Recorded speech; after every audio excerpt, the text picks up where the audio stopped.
जे advance को पूरा जान लो, आज पूरा कुछ डिकोड कर देते हैं जे एडवांस को विदाउट डिले, ठीक है। सबसे पहली चीज़ आपको मैथ्स में दिखाता हूँ, ठीक है। आप इधर देखो, कॉम्प्लेक्स नंबर से ये ओवरऑल पेपर एनालिसिस, ठीक है, 8% आया, ध्यान से देखते चलना, ठीक है। कोऑर्डिनेट ज्योमेट्री से 11% आया, थोड़ा कम रहा, ठीक है।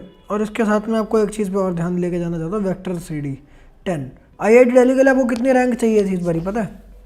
5000 रैंक। 5 के रैंक के लिए आपको इस बार चाहिए थे 32%, ठीक है। अब मेरे को ये बताओ, जेई में टफनेस का ऑर्डर क्या है? PCM को टफनेस के ऑर्डर में अरेंज करें, MPC बोल रहे सारे लोग, राइट। MPC मैं भी अग्री करता हूँ। आपके मैथ्स में 29% आ गए मान लो, तो केमिस्ट्री फिजिक्स में तो उससे ज़्यादा ही आएंगे। आप मुझे ये बताओ, क्या आप इसके थ्रू 32% ले आओगे? ऐसा गेम खेल के मैथ्स में आप 29 ले आए, फिजिक्स केमिस्ट्री में ज़्यादा ही ले आओगे, 32% हो गए। 32% पर IIT दिल्ली, मैं जनरल कैटेगरी की बात कर रहा हूँ, विदाउट एनी हिडन चार्जेस, आपका IIT Delhi confirm. And this is about JEE Advanced 2022. Branch matters when both the colleges are of the same league. Otherwise, branch doesn't matter. Without second thought, take the college of the higher league. That's it. मैं आपको हमेशा कहता हूँ कि यार JEE में आपको मैंने क्या कहा था, अलजेब्रा में याद करो मैंने आपको क्या कहा था करने के लिए। आपको याद है? किसी को याद है? मैंने आपको स्कोरिंग चैप्टर्स में क्या बोला था? मैंने बोला था हाफ अलजेब्रा कर लो, किसी ने सुना हो तो हाफ अलजेब्रा कर लो, जिसमें मैंने क्लियर बोला डिटर्मिनेंट मैट्रिसेस मेरा याद करना। ये वीडियो में कहोगे तो फिर से बना दूंगा। मैंने कहा था डिटर्मिनेंट मैट्रिसेस क्वाड्रेटिक सीक्वेंस, ये 4 चैप्टर तो कर ही लेना, और ये कोई मुश्किल चैप्टर नहीं है। अब ये देखो, सीक्वेंस सीरीज से 9 आया, ठीक है। ये मैंने JEE के 2022 के एस्पिरेंट्स को भी बोला था, ठीक है। और डिटर्मिनेंट मैट्रिसेस 11, फिर 20% हो गया। हाँ, फिर क्वाड्रेटिक नहीं आया, कोई बात नहीं यार, ठीक। तो आप ये अभी सिर्फ मैथ्स की बात हुई है। परमुटेशन, कॉम्बिनेशन और प्रोबेबिलिटी के बारे में बोला था कि ये चैप्टर अक्सर हमसे होते नहीं हैं। जितने मुश्किल क्वेश्चन IIT JEE एडवांस्ड में आते हैं वो मैं तो नहीं कर पाता, ठीक है। मेरे सामने आते हैं, मैं ट्राई करता हूँ, फंस जाता हूँ, गलत क्वेश्चन गलत आंसर आता है, काउंटिंग गलत होती है, मैंने भाई गिव अप कर दिया। इसको गिव अप करने से मेरा कितना नुकसान हुआ? 3 + 10 13% का। साल बदलेगा, IIT JEE जो कंडक्ट करवाने वाला IIT है वो बदलेगा, एग्ज़ाम का पैटर्न बदलेगा, पर जिंदल जी की गाइडेंस उतनी ही ज़बरदस्त रहेगी जितनी है। अब आते हैं अपन सीधा फिज़िक्स पे, ठीक है।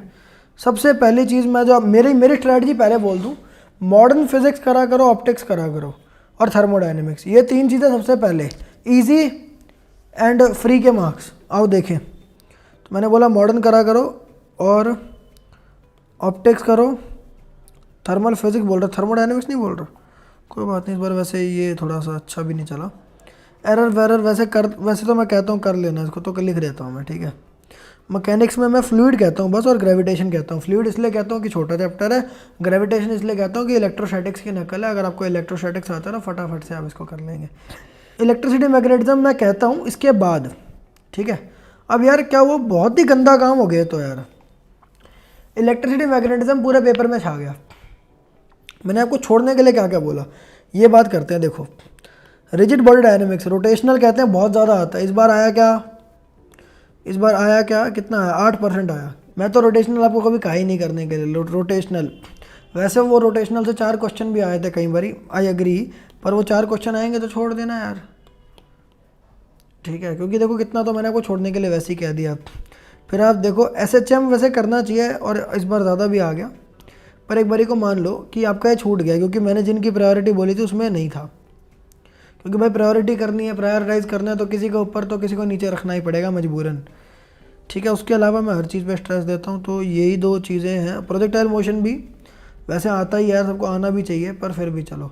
तो आपको मैंने इस पेपर के हिसाब से 8 + 8 + 3 यानी सिर्फ 20% सिलेबस छोड़ने के लिए बोला है। वेव्स करने से मना करता हूँ, मतलब कर लो, ऐसा कुछ नहीं है। वेव्स ईजी है, पर लोअर प्रायोरिटी पर। मैकेनिक्स में ये चीज़ें और लोअर प्रायोरिटी पर, सेंटर ऑफ मास ये सब वो सब बेसिक आते हो आपको, गुड टू गो। बस इतना बेसिक आता हो कि सारे चैप्टर हो जाए। मोटी मोटी टफ बुक्स होती है मैकेनिक्स की दो, कितना परसेंट आया बच्चों? 27%। Modern physics and optics combined एक बुक, इजी पतली, इजी टू अंडरस्टैंड उसका, और इसके क्वेश्चन भी इजी आएंगे और मैकेनिक्स के क्वेश्चन डिफिकल्ट आएंगे, याद रखना। मैं आपको फिर से रिपीट कर दे रहा हूँ क्योंकि इसमें सारी चीज़ें नहीं दे रखी, इसमें तो वही चीज़ें देंगे ना जो एग्जाम में आई है। मैं आपको बता रहा हूँ क्या क्या करना है आपको, और आपको ये भी करना है कि जिस तरह मुझे ज़ुबानी सिलेबस याद है आपको भी याद होना चाहिए।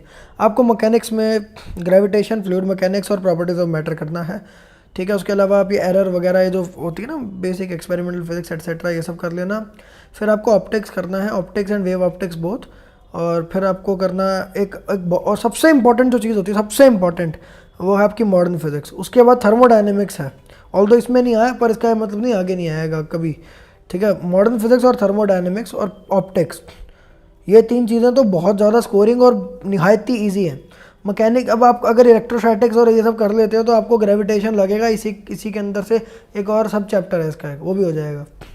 मेरा केमिस्ट्री का प्लान सुन लो, इनऑर्गेनिक और ऑर्गेनिक 75% कर लो। कैसे करना होता है हमेशा याद रखना, मैं आपको कहता हूँ ये सब आपको करना ही होगा, ये मैं नहीं बोलता अलग से, तो कोई बात छोड़ दो इसको। फिर ये तीनों पे बहुत स्ट्रेस देता हूँ, ये भी of course alcohol, phenol, ether एक ही चैप्टर में आता है, ठीक है। फिर मैं आपको कहता हूँ फिजिकल केमिस्ट्री में मैं क्या कहता हूँ, अगर आप कभी देखोगे मैं हमेशा बोलता हूँ, मेरी स्ट्रैटेजी जो लोग सुनते हैं, 5 चैप्टर 12th में है और कुछ 5 चैप्टर 11th में है, आप आधे कर लो, आधे कर लो। और आधे में ना, बल्कि 12th के चैप्टर में कहता हूँ प्रेफर करो, ठीक है। तो आधे ही करेंगे, ठीक है। तो सरफेस मैं मैंडेटरी बोलता हूँ। सरफेस केमिस्ट्री के बारे में बता दूँ, सरफेस केमिस्ट्री एक इनऑर्गेनिक का चैप्टर बेस में आ गया फिजिकल केमिस्ट्री के, और उसमें कुछ नहीं है, अंदर जाके देखोगे सारा का सारा उसमें याद करने का है, थियोरी है, इजी है, कॉन्सेप्ट्स हैं, याद कर लोगे। 2 क्वेश्चन जनरली आते हैं, ऑल्दो इस बारी 3% आया, फाइन। इलेक्ट्रोस्टैटिक्स और काइनेटिक्स में से एक कर लो, मैं काइनेटिक्स कह रहता हूँ, ठीक है, आधे करने ना। थर्मोडायनेमिक्स और इक्विलिब्रियम में से एक कर लो। मोल कंसेप्ट मैंडेटरी, इतना ही कहता हूँ मैं। ये बोला, इन 4 पे स्ट्रेस दिया। ऑर्गेनिक पे स्ट्रेस देते ही हम, ठीक है, एनी विच वेज। और ऑर्गेनिक का देखोगे टोटल वेटेज पहले ये देख लो, 1 का 13, 2 का 34% ऑर्गेनिक आई। ऑर्गेनिक केमिस्ट्री मैंने आपको 75% करने बोली, इनऑर्गेनिक केमिस्ट्री 75% करने को बोली, कर दो। फिजिकल में आधा कर दो। आप देखो अब इससे आपके मार्क्स कितने आएंगे, आपको अंदाज़ा भी है। 70 में से 50% अगर आप ले आए, 500 से 1000 के बीच में रैंक आ जाएगी। आप पेपर में बर्बाद कर दो, उसके बाद भी even if the exam is tough and you mess it up big time, yet you will be way above the cut off to reach IIT Delhi. CRL आएगी इतनी, with no category, no resolution whatsoever. CRL common rank list, जैसे मेरी 247 है वैसे 500 से 1000 के बीच में इस प्लान से आ जाएगी। 70% जो अगर पूरा सिलेबस है ना, अगर वैसे हाइपोथेटिकली अगर आप जो पढ़ के गए हो सबका आंसर कर दो, सब 100% मार्क्स ले आओ, तो आपके पता कितने बनेंगे? आपकी AR अंडर 100। आप हमारे मेंटरशिप प्रोग्राम से जुड़ सकते हैं। उसके लिए आपको हमारे दिए गए लिंक पर क्लिक करना है, लिंक पर क्लिक करें और मेंटरशिप ज्वाइन करें आज ही। कौन कौन करेगा आज? ये चीज़ हर JEE एस्पिरेंट के पास होनी चाहिए। अपनी स्लीप कैसे फिक्स करें, एग्ज़ाम में मार्क्स कम आ रहे हैं क्या करें, पेरेंट्स को कुछ बताना है कैसे बताएं, अपना एग्ज़ाम से पहले क्या करें, मॉक टेस्ट क्यों दें, आप क्या नहीं कर रहे जिससे आप मैसअप कर रहे हैं, आपको क्या करना चाहिए, क्या क्या चीज़ें आपको और करनी चाहिए, क्या क्या चीज़ें आप गलत कर रहे हैं, इनको अपने जीवन से निकाल दें। ऐसी बातें रोज़ सुबह सुबह उठ के आपको इस चीज़ का डोज मिलता है हर रोज़ at your own WhatsApp DM, something that you can not miss. आपको व्हाट्सएप पे जो चीज़ आएगी वो आप देखेंगे ही देखेंगे। वाह जिंदल जी वाह।